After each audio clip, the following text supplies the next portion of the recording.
Hello, and welcome to the Thomas Nelson Community College EMS Program's Clinical and Field Orientation video series.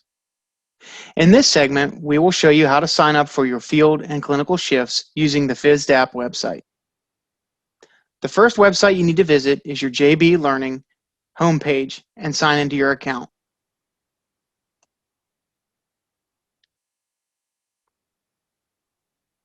Once you've accessed your account, find the program for which you are currently enrolled and launch your Navigate to dashboard.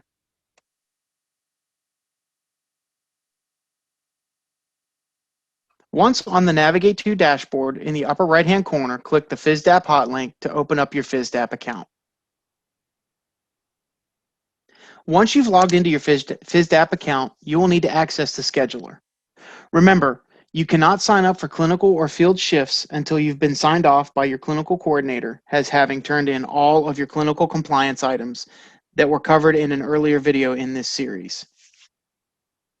Once you are ready to sign up for your field and clinical shifts, you need to click on the Shift tab and then access the FISDAP scheduler. You can use one of two links, either the FISDAP scheduler link or the schedule.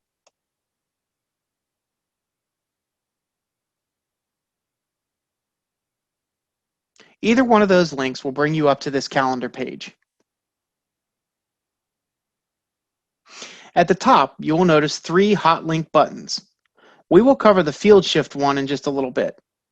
Your lab shift we covered in an earlier video series, and you will not be using the clinical hot link. Remember, field shifts are on an ambulance and they are located in blue. Clinical shifts are at a hospital and they are located in green.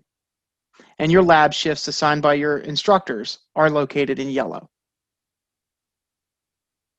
Once you are ready to sign up for the date and time that you have selected to attend a field or clinical site, you need to make sure that you are on the correct month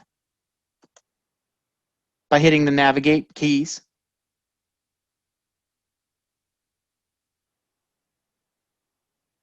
And then select the correct date that you wish to sign up for a field or clinical shift. Once you select the date, it will bring up a drop-down list of all the clinical and field sites that have shifts available for students. If the shift is available for you to sign up, when you hover over one of the little person's icons, you will be able to see Open Slot. If it has a line through it, that means that that slot is no longer available for sign up. Again, pay close attention to the start time of your clinical. Throughout the day, they are loaded in from the earliest to the latest. So be aware that when you sign up for that shift, you are selecting the correct date, time, and location.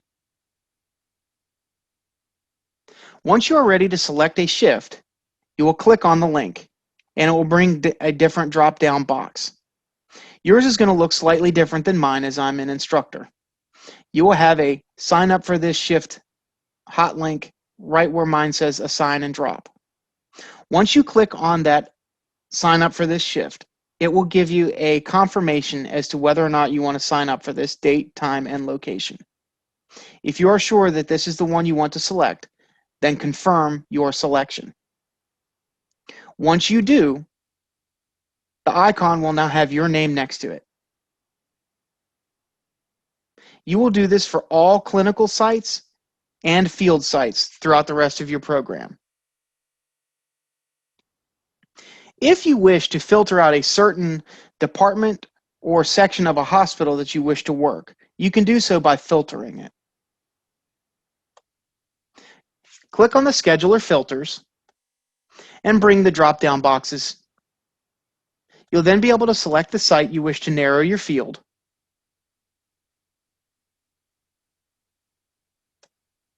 And then you can pick the department within that site.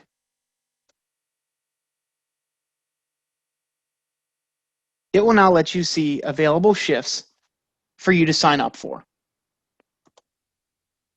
If you do not see the selection you were looking for, simply close the box and reset your filters and start again. Remember, once the shifts are selected by other students, they will no longer appear as available. There is a deadline to sign up each month for the following month's clinical and field shifts. Your clinical coordinators will get with your lead instructors to make those announcements each month. For those of you that ride in agencies that have agreements with the college, you are allowed to document patient contacts and skills while on duty. There are certain circumstances that need to take place, and that will be you have to be the third person on the ambulance and can no longer be counted as minimum staffing. For example, you are on an engine company and you and your ambulance go to an unstable ALS patient.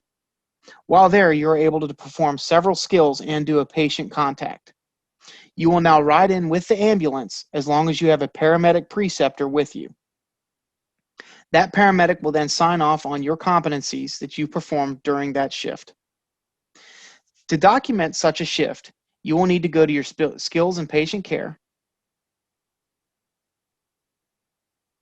and then you will need to click that field shift hot link that I talked about earlier. You can then navigate through and pick the site that you are currently working, the date that the incident occurred, and the start time or the time the call was received, then how long your call lasted. That is the only time you are able to claim for this particular patient contact. You will then be able to save it, and it will be added to your shift list. You're then ready to document your patient contact. We will cover patient contact documentation in a later video series. That concludes this video. If you have any additional questions, please contact your clinical coordinators or your lead instructor for your program. Thank you.